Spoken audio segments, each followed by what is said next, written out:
ನಮಸ್ತೆ ಮಿತ್ರರೇ, ಇವತ್ತು ಒಂದು ದೋಸೆ ಮಾಡ್ತಿದ್ದೇನೆ. ಅದು ನನ್ನ ಸಬ್ಸ್ಕ್ರೈಬರ್ ಒಬ್ಬರ ಕೋರಿಕೆಯ ಮೇರೆಗೆ ಮಾಡ್ತಿದ್ದೇನೆ. ಇದಕ್ಕೆ ಒಗ್ಗರಣೆಯ ದೋಸೆ ಅಂತ ಕರಿತೇವೆ. ಅವರ ಮಗ ಅದನ್ನು ಎಲ್ಲಿ ಒಂದು ತಿಂದವ, ಅದನ್ನು ಹೇಗೆ ಮಾಡೋದಂತ ಅಮ್ಮನ ಹತ್ರ ಕೇಳಿದಾಗ ಅವರು ನನ್ನನ್ನು ಕೇಳಿದ್ರು ಅದನ್ನೊಂದು ಮಾಡಿ ತೋರಿಸಿ ಅಂತ. ಹಾಗಾಗಿ ಇವತ್ತು ಆ ಒಗ್ಗರಣೆ ದೋಸೆಯ ರೆಸಿಪಿಯನ್ನು ನಿಮ್ಮೊಂದಿಗೆ ಶೇರ್ ಮಾಡ್ತಿದ್ದೇನೆ. ಇದಕ್ಕೆ ಚಟ್ನಿ ಅಗತ್ಯವಿಲ್ಲ, ಅಥವಾ ಚಟ್ನಿಯೊಂದು ಸಹ ತಿನ್ಬೋದು, ಅಥವಾ ಯಾವುದೇ ಒಂದು ರಸಗಳಾಗಲಿ, ಸಾಂಬಾರಾಗಲಿ, ಮೀನಿನ ರಸ ಆಗಲಿ, ಕೋಳಿ ರಸ ಯಾವುದೊಂದಿಗೆ ಸಹ ಸೂಟ್ ಆಗುವಂಥದ್ದು. ಹಾಗಾದರೆ ಈ ಒಗ್ಗರಣೆ ದೋಸೆಯನ್ನು ಹೇಗೆ ಮಾಡುವುದನ್ನು ನೋಡುವ ಮೊದಲು ಯಾರೆಲ್ಲ ನನ್ನ ಚಾನಲನ್ನು ನೋಡ್ತಿದ್ದೀರಿ, ಯಾರೆಲ್ಲ ಇನ್ನೂ ಸಬ್ಸ್ಕ್ರೈಬ್ ಮಾಡಿಲ್ಲ, ದಯವಿಟ್ಟು ಸಬ್ಸ್ಕ್ರೈಬ್ ಮಾಡಿ ಸಪೋರ್ಟ್ ಮಾಡಿ ಅಂತ ಹೇಳ್ತಾ ಬನ್ನಿ ಈ ದೋಸೆಯನ್ನು ಯಾವ ಸಾಮಗ್ರಿಗಳನ್ನು ಬಳಸಿ ಮಾಡಿದ್ದೇನೆ ಎಂದು ನೋಡೋಣ. ಮಿತ್ರರೇ, ಒಬ್ಬ ರಿಕ್ವೆಸ್ಟಿನ ಮೇರೆಗೆ ಇವತ್ತು ನಾನು ಮೈದಾವನ್ನು ಬಳಸಿ ಒಂದು ದೋಸೆಯನ್ನು ಮಾಡ್ತಿದ್ದೇನೆ. ಇದು 2 ಬೌಲ್ನಷ್ಟು ಮೈದಾ ಆದರೆ ಒಂದು 4-5 ಚಮಚಗಳಷ್ಟು ಅಕ್ಕಿಯ ಹುಡಿ. ಸೊ ಮೈದಾ ಆರೋಗ್ಯಕ್ಕೆ ಒಳ್ಳೆ ಅಲ್ಲ, ಆದರೆ ಅವರ ಮಗನಿಗೆ ಬಹಳ ಇಷ್ಟ ಅಂತೆ. ಅದೊಂದು ಎಲ್ಲಿ ಅವನು ತಿಂದಿದ್ದಾನೆ, ಅದನ್ನು ಹೇಗೆ ಮಾಡೋದಂತ ತೋರಿಸ್ಕೊಡಿ ಅಂತ ಹೇಳಿದ್ದಾರೆ. ಹಾಗಾಗಿ ಇವತ್ತು ಈ ಒಂದು ರೆಸಿಪಿಯನ್ನು ತೋರಿಸ್ತಿದ್ದೇನೆ. ಇದಕ್ಕೆ ಬೇಕಾಗುವ ಸಾಮಗ್ರಿಗಳು ನೋಡಿ. ಮೆಣಸು ನಿಮಗೆ ಖಾರಕ್ಕೆ ತಕ್ಕ ನಾನು ಒಂದೇ ತಗೊಂಡಿದ್ದೇನೆ. ಇದು 2 ಬೌಲಿಗೆ ಒಂದು ಸಾಕಾಗ್ತದೆ. 1 ಚಮಚದಷ್ಟು ಜೀರಾ, ಒಂದು 3 ಚಮಚದಷ್ಟು ತೆಂಗಿನ ತುರಿ, ಒಂದು ಅರ್ಧ ಚಮಚದಷ್ಟು ಸಾಸಿವೆ, ಇಲ್ಲಿ ಕರಿಬೇವಿನ ಸೊಪ್ಪು ಬೇಕು ಸ್ವಲ್ಪ, ಮತ್ತೊಂದು ಅರ್ಧ ಚಮಚದಷ್ಟು ಈ ಕರಿಮೆಣಸು ಬೇಕು. ಈಗ ಮೊದಲಿಗೆ ನಾವು ಒಂದು ಬೌಲನ್ನು ತೆಗೆದುಕೊಳ್ಳೋಣ. ಉಪ್ಪು ಆಸ್ ಯೂಶುವಲ್ ನಿಮಗೆ ಬೇಕಿದ್ದದಂತದೆ, ಅದರಿಂದಾಗಿ ಈಗ ಸುರಿಗೆ ಸ್ವಲ್ಪ ಉಪ್ಪನ್ನು ಹಾಕೊಂಡೋಣ. ಉಪ್ಪು ಹಾಕೊಂಡು ಸ್ವಲ್ಪ ನೀರನ್ನು ಅದಕ್ಕೆ ಹಾಕೊಳ್ಳೋಣ. ಉಪ್ಪಿಗೆ ನೀರು ಹಾಕೊಂಡು, ಈಗ ಯಾಕೆ ಹಾಕಿದೆ ಹೇಳಿದರೆ ಮೈದಾ ಒಮ್ಮೆಲೆ ಹಾಕಿದರೆ ಮತ್ತು ಅದರ ಅಡಿಯಲ್ಲಿ ಅದು ಹಿಡಿದುಕೊಳ್ತದೆ. ಅದಕ್ಕಾಗಿ ಈ ಮೈದಾ 2 ಬೌಲ್ನಷ್ಟು ಮೈದಾ, ಇನ್ನು 3 ಚಮಚದಷ್ಟು ಅಕ್ಕಿಯ ಹುಡಿ, ಇಷ್ಟನ್ನು ಹಾಕಿ ನಾವಿವತ್ತು ಮಸಾಲ ಅಂದರೆ ಒಗ್ಗರಣೆಯ ಒಂದು ದೋಸೆಯನ್ನು ಮಾಡ್ತಾ ಇದ್ದೇವೆ. ಈಗ ಇದನ್ನು ಈಗ ಚೆನ್ನಾಗಿ ಕೊಡೋಣ.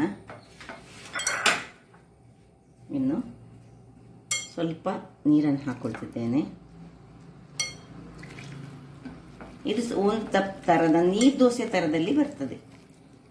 ಹಾಗಾಗಿ ತುಂಬ ಎಷ್ಟು ಇದನ್ನು ತೆಳುವಾಗಿ ಮಾಡಲಿಕ್ಕೆ ಆಗ್ತದೆ ಅಷ್ಟು ನೀರು ಇಷ್ಟಂತ ನಾನು ಹೇಳಲಿಕ್ಕೆ ಆಗೋದಿಲ್ಲ, ಎಷ್ಟು ನೀರು ಬೇಕು ಹೇಳಿ.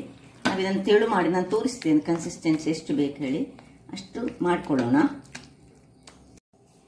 ಇಲ್ಲಿ ನೋಡಿ ಕನ್ಸಿಸ್ಟೆನ್ಸಿ ಇಷ್ಟೀಗ ನಾನು ಮಾಡಿಕೊಂಡಿದ್ದೇನೆ. ಇದು ಇನ್ನೂ ಸಹ ಸ್ವಲ್ಪ ನನಗೆ ದಪ್ಪ ಕಾಣ್ತಾ ಉಂಟು ನೋಡಿ. ಕೈಯಲ್ಲಿ ಮಿಕ್ಸ್ ಮಾಡಿದರೆ ಇದು ಒಳ್ಳೆ ಚೆನ್ನಾಗಿ ಮಿಕ್ಸ್ ಆಗ್ತದೆ. ಹಾಗಾಗಿ ನಾನು ಕೈಯಲ್ಲಿ ಮಾಡಿ ಈಗ ಇನ್ನು ಸ್ವಲ್ಪ ನೀರನ್ನು ಹಾಕೋತಿದ್ದೇನೆ ನೋಡಿ. ನೀರು ದೋಸೆ ಹದದ ನೀರು ಈ ಬ್ಯಾಟರ್ ನಮಗೆ ಬೇಕು. ಇಲ್ಲೀಗ ಒಂದು ಗ್ಯಾಸನ್ನು ಉರಿಸಿಕೊಂಡು ಒಂದು ಒಗ್ಗರಣೆಗೆ ರೆಡಿ ಮಾಡ್ಕೊಳ್ಳೋಣ.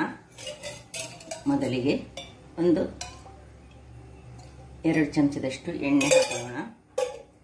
ಎಣ್ಣೆ ಬಿಸಿ ಆಗುವಾಗ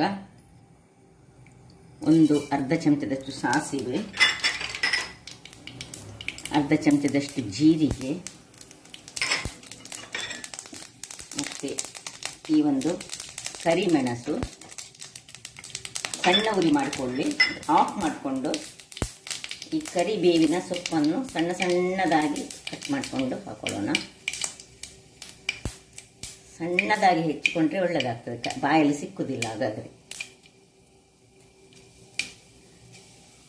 ಹಾಕ್ಕೊಂಡು ಇದರಲ್ಲೇ ಕಾಯಿ ಮೆಣಸನ್ನು ಸಹ ಒಂದು ಕಟ್ ಮಾಡಿಕೊಂಡು ನಾನು ಹಾಕ್ಕೊಳ್ತೇನೆ.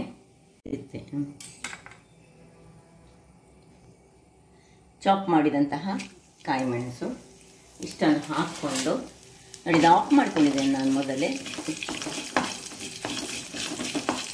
ಬಿಸಿಯಲ್ಲಿ ಸ್ವಲ್ಪ ಕಾಯಿ ಮೆಣಸು ಅದಕ್ಕೆ ಸ್ವಲ್ಪ ಪರಿಮಳ ಬರ್ತದೆ ಅಷ್ಟೊತ್ತಿಗೆ. ಈಗ ಇದನ್ನು ಸ್ವಲ್ಪ ಬಿಸಿ ಇರುವಾಗ ಇದಕ್ಕೆ ಹಾಕ್ಕೊಳ್ತಿದ್ದೇನೆ.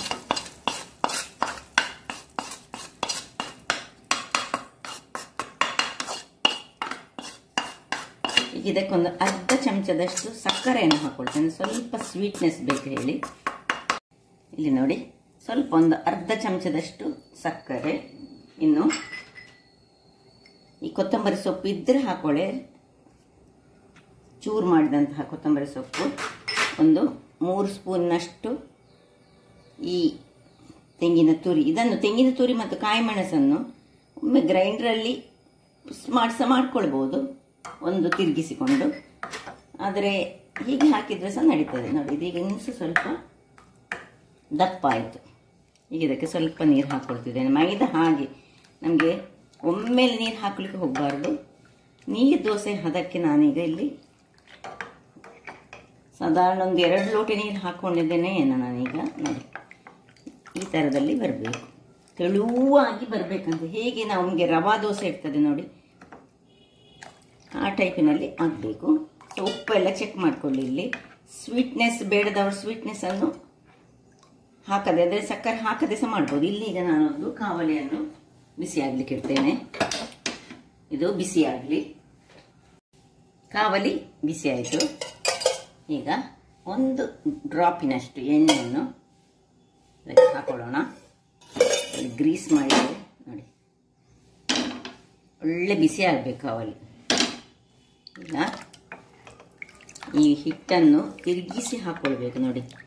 ಇದರಲ್ಲಿ ಕಾಯಿ ಮೆಣಸು ಸಹ ಕಾಣ್ತಾ ಉಂಟು. ಕಾಯಿ ಮೆಣಸು ಹೀಗೆ ಬೇಡ ಇಂಥವರು ನಾನು ಹೇಳಿದಾಗೆ ಒಂದು ಕಾಯಿ ಮೆಣಸು ಮತ್ತು ತೆಂಗಿನಕಾಯಿಯನ್ನು ಒಂದು ಗ್ರೈಂಡರಲ್ಲಿ ಒಂದು ಚೂರು ನೀರು ಹಾಕಿ ಮಾಡಿದರೆ ಸಹ ಆಗ್ತದೆ. ಇದಕ್ಕೆ ಸೇರಿಸ್ಕೊಂಡ್ರೆ ಸಹ.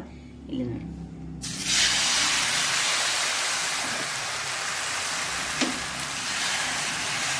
ಹೇಗೆ ನೀರು ದೋಸೆ ಹಾಕ್ಕೊಳ್ತೇವೆ ಅದೇ ರೀತಿಯಲ್ಲಿ ಇದನ್ನು ಹಾಕೊಳ್ಳೋದು.